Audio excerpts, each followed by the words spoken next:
Hey guys, welcome to Bethany's channel and welcome to July, which is Youth Month. In this month, we'll be focusing and acknowledging youth in Bethany. In this series, we'll be focusing on getting to know our youth at Bethany. A lot of times we see the youth in Bethany serving, but we don't know them personally. So we will be doing 21 questions where we will be getting to know the youth a little better. So I hope that you enjoy this segment and I hope that you stick around to see just learn more about our youth.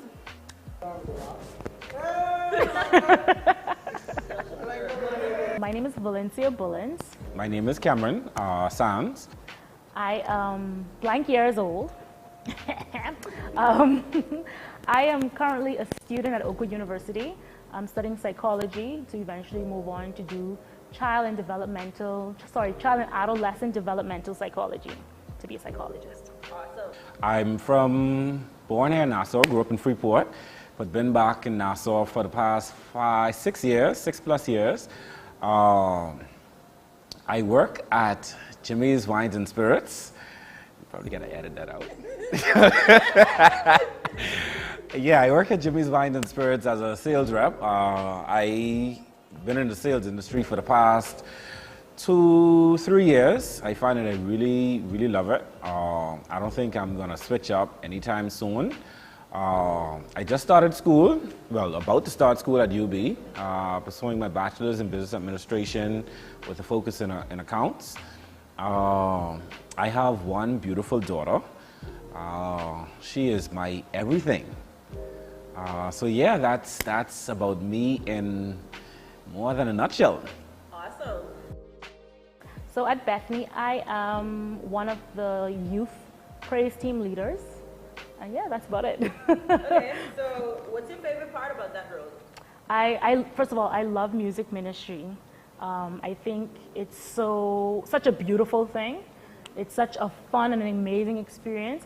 And I love being able to minister with young persons like myself who are excited about the ministry and the mission of God, and to be able to do it with something like singing, you know? Like, it's fun. Like, who doesn't love to sing?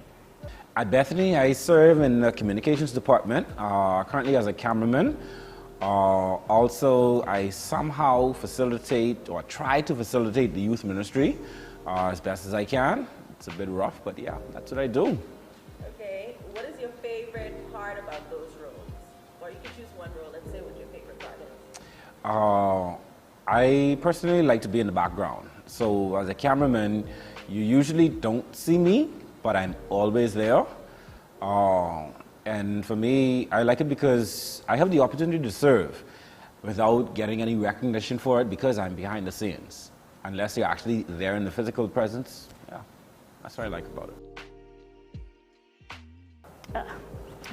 Your girl a little bougie, she a little broke, but she bougie too, okay?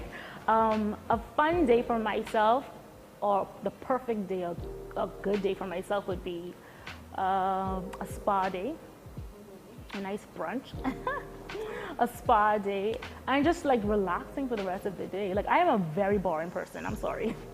Boring and bougie. Love it. Boring and bougie. B&B. The perfect day would be to wake up in the morning and actually get breakfast to start with. And throughout the day, not have a stressful day at work. Have a solid lunch, of course. Food is very important, if I didn't mention it. And then to be able to get a solid dinner and then get in bed at a decent time. I would say about 9:30, 10 o'clock the latest. Hashtag the journey. Hashtag boring.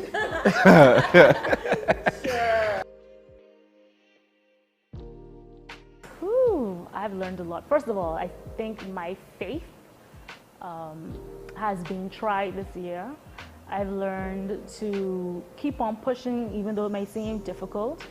I've learned to always have people in your corner, to always have people to talk to, and to continue to trust in God no matter like what situation may come your way. I think my biggest lesson would have been in regards to reaching goals. From from the perspective of reaching goals take time. I'm the type of person, I want something and I want it now, but then that's not the way goals work. You have to put in work. You have to be committed and dedicated to seeing your goals actually come to pass. So it would be into, I guess, having patience in that regard. Ooh, don't judge me. So, I live on the beautiful island of New Providence, which is part of the islands of the Commonwealth of the Bahamas.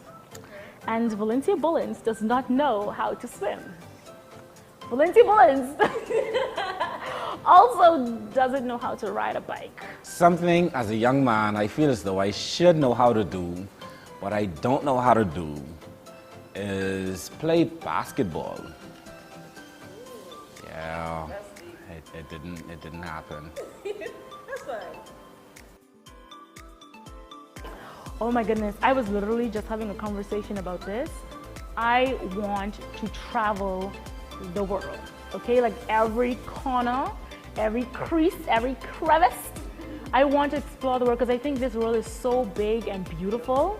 And like, look what God has given to us, you know? So I want to be able to like just before Jesus comes, I like to say, I want to travel the world. I would say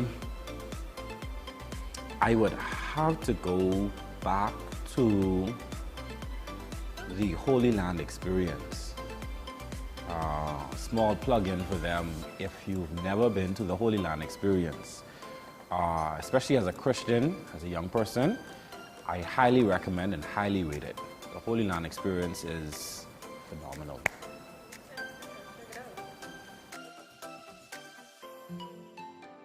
Like I mentioned earlier, I'm a very boring person. So I sleep. I love to sleep.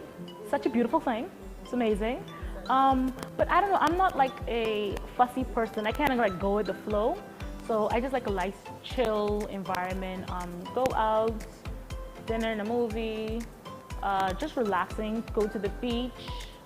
I don't know, I'm chill. Like I'm not a fussy person. Like I think you can take me anywhere and I'll be okay. I love that. Yeah. What do you love most about being a woman? Oh.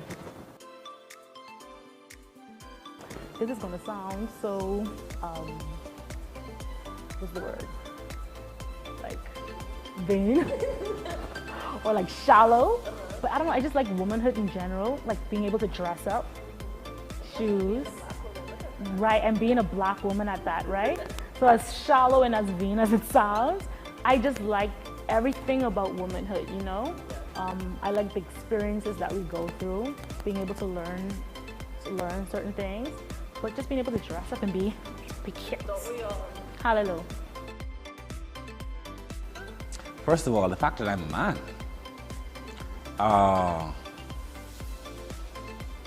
The fact that as a man, I feel as though I'm given charge for leadership. I have dominion. I am in authority. Not to say that women don't have, you know, the opportunities to do the same, but just I know within myself as a man, I have the right to lead, the charge to just lead ultimately. So, being able to lead.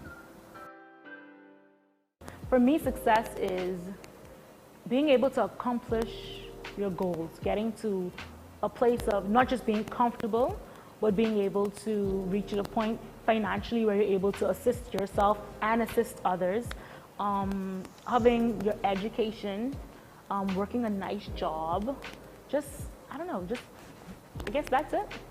My definition of a successful life would be when I'm about 75, you know, married for umpteen years, kids, a successful career,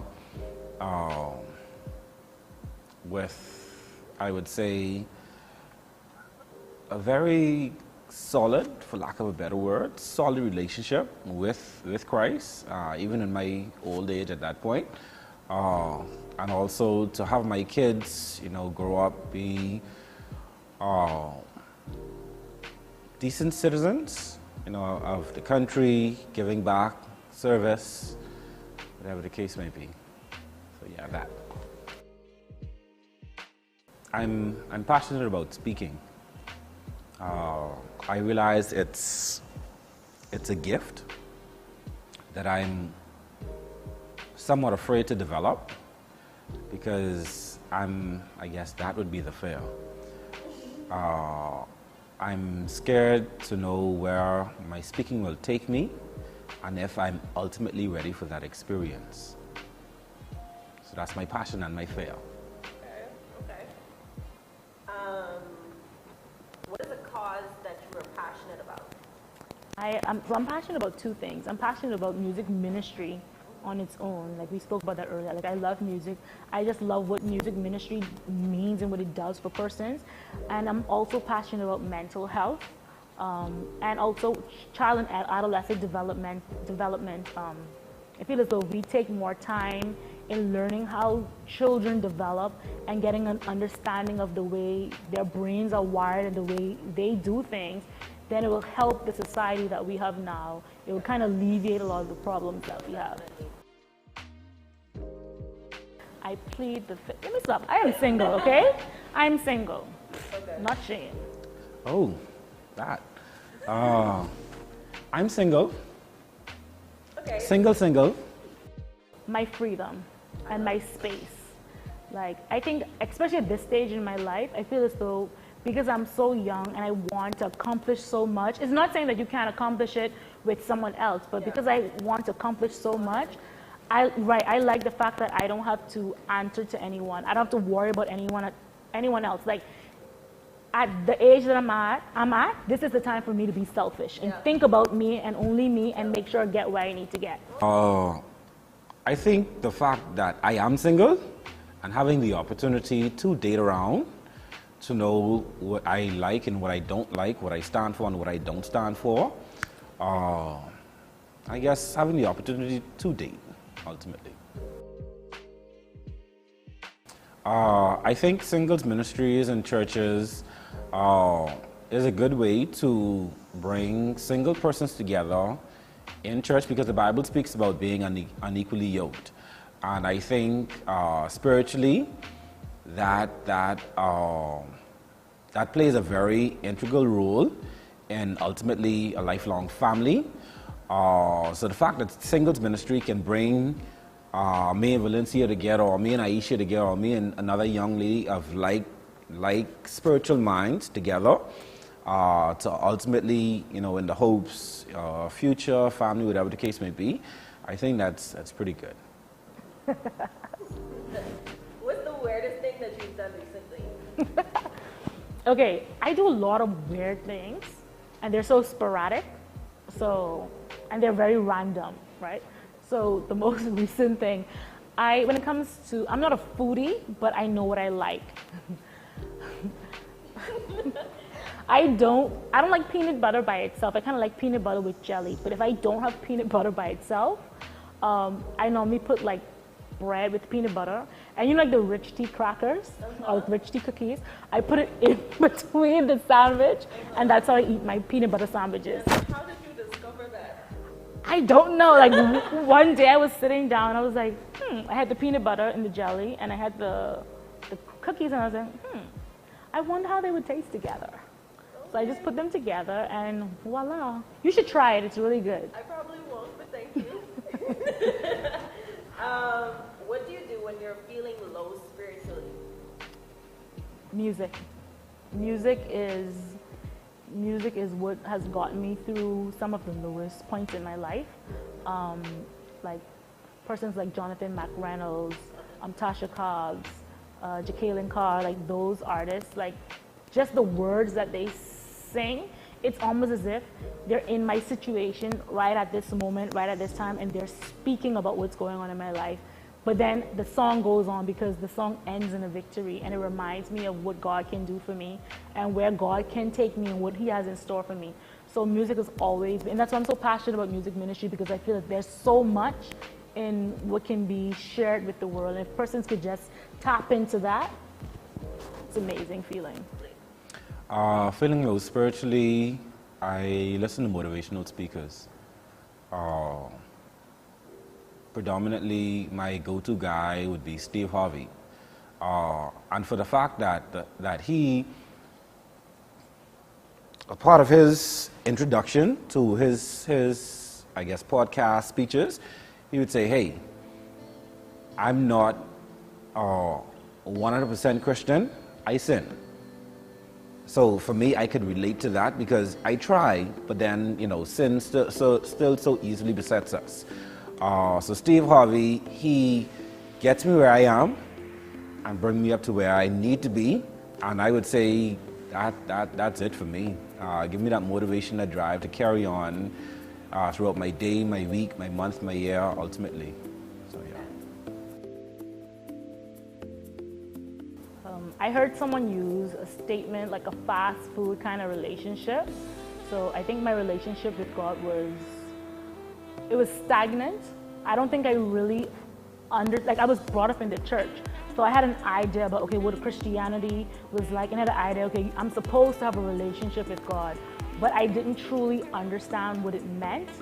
And it's not until I went through some things and I saw how God kept me, brought me through it, and elevated me through those situations that my life has just changed. So my relationship with God is on a whole different level, so much stronger. I love being a part of the community. I grew up in Adventist church. For most of my schooling, I went to Adventist schools. And it's such a good feeling to know that you're a part of something and you don't have to feel out of place. I've been a part of secular institutions also.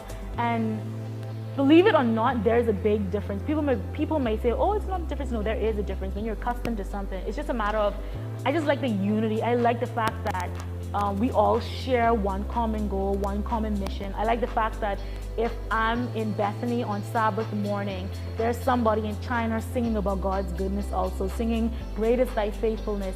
There's someone in Japan singing about a shelter in the time of storm, I just like the camaraderie, the togetherness, the unity that comes along with being a part of this beautiful organization.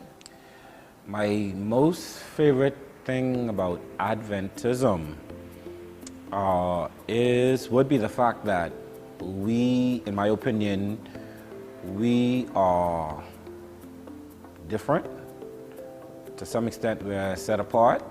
The fact that I can sometimes go into an environment and I would ask, oh, you're an Adventist. And then the question would be, how did you know? I can see it. And it's probably because I am an Adventist, but I can ultimately see it sometimes, the fact that we stand out.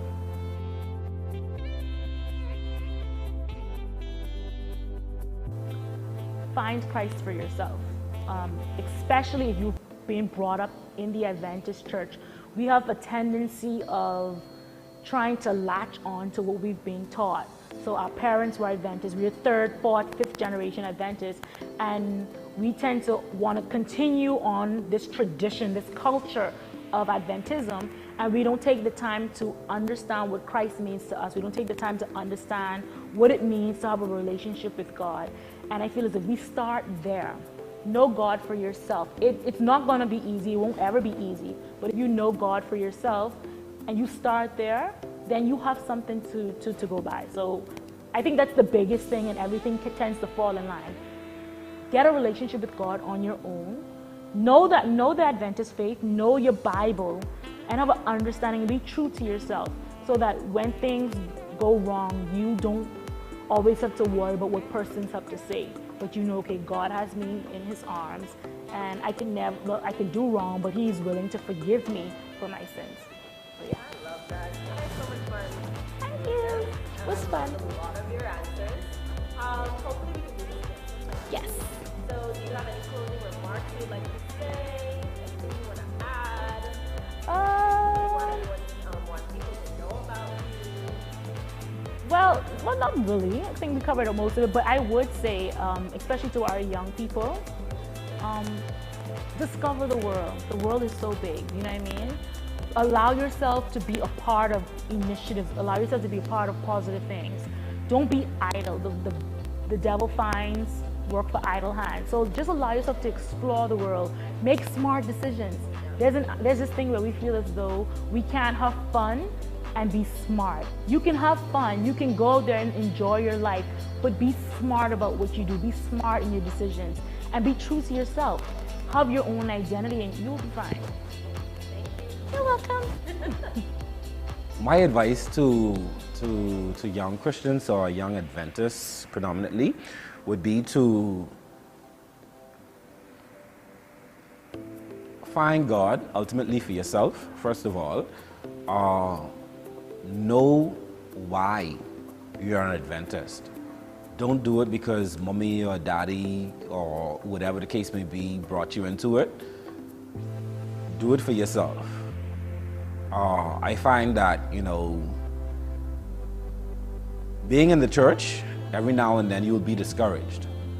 And if you're not in it for yourself, if you're in it because mommy or daddy made you, auntie, uncle, Grammy, whatever the case may be, made you be here, as soon as it gets rough, you go on like the wind. So I would say ultimately do this whole Christian Adventism thing for yourself. Learn God, search God, know God for yourself. Do you have any closing remarks you'd like to give the people, or are you just done?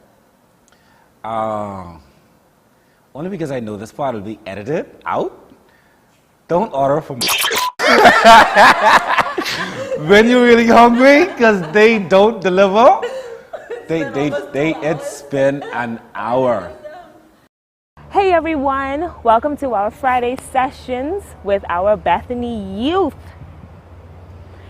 As our theme for the month is resilient youth, each Friday night we will be focusing on a particular aspect of resilience. And tonight, our topic is resilient love. So as we focus on resilient love, love is a word that we tend to nowadays use so freely. So you will have people say stuff like, oh, I love my phone, I love my church, I love me a good chicken Alfredo pasta, I love watching Grey's Anatomy, I love my boyfriend, I love my girlfriend, and so on and so forth. And this word is just thrown around so much that I believe we have become desensitized to its meaning. But if we were to really stop and take a moment to really consider and reflect on the word love, we will discover that all other loves really do fall short from the love that Christ has for us.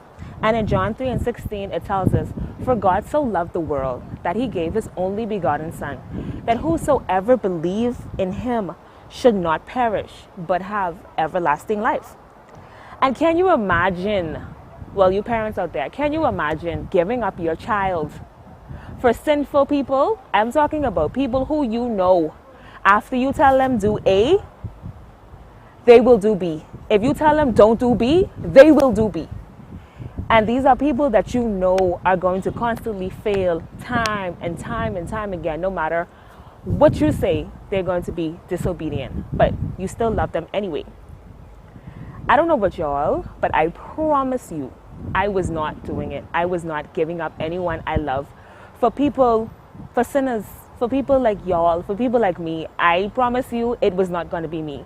However, that is exactly what Jesus did for us. He loved us so much that he sent his only Son to die for people who he knew, listen, who he knew would go contrary to what he said, but he did it anyway.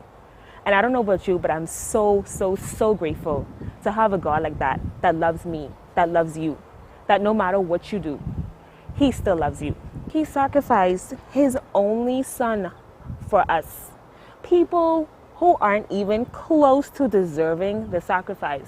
And you want to know why he did it? Why? Why did he do it? It's only because he loves us.